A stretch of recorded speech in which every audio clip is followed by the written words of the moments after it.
Friends, city ట్రాఫిక్లో ఎలా driving చేయాలి అనే దాని గురించి పార్ట్ 2 వీడియో చూడండి.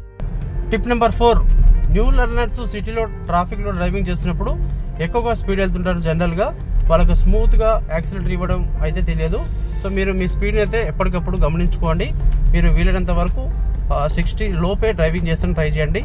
కొంచెం మీరు పర్ఫెక్ట్ అయిన తర్వాతకి మీరు ఎలాగో స్పీడ్ వెళ్ళినా కంట్రోలింగ్ అయితే చాలా చక్కగా ఉంటుంది. టిప్ నెంబర్ 5, మాన్యువల్ కార్ యొక్క క్లచ్ కంట్రోల్. సో మీరు ఫస్ట్ గేర్లో వేసుకొని రిలీజ్ చేస్తున్నప్పుడు క్లచ్ అనేది ఒకేసారి వదలొద్దు.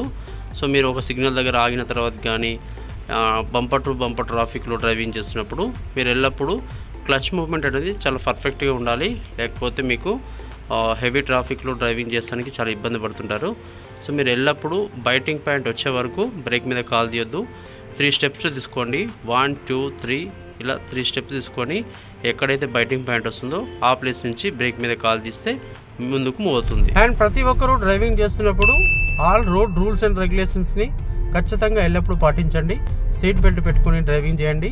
రాంగ్ యూటర్న్ చేయడం, రాంగ్ రూట్లో డ్రైవింగ్ చేయడం, ఇలా సెల్ ఫోన్ మాట్లాడుతూ డ్రైవింగ్ చేయడం, ఇలాంటివన్నీ ఏది చేయొద్దు. సో మీరు రోడ్డుకు సంబంధించిన సేఫ్టీ రూల్స్ అన్నీ ఖచ్చితంగా పాటించండి. మీ డ్రైవింగ్ అనేది చాలా పర్ఫెక్ట్గా ఉంటుంది.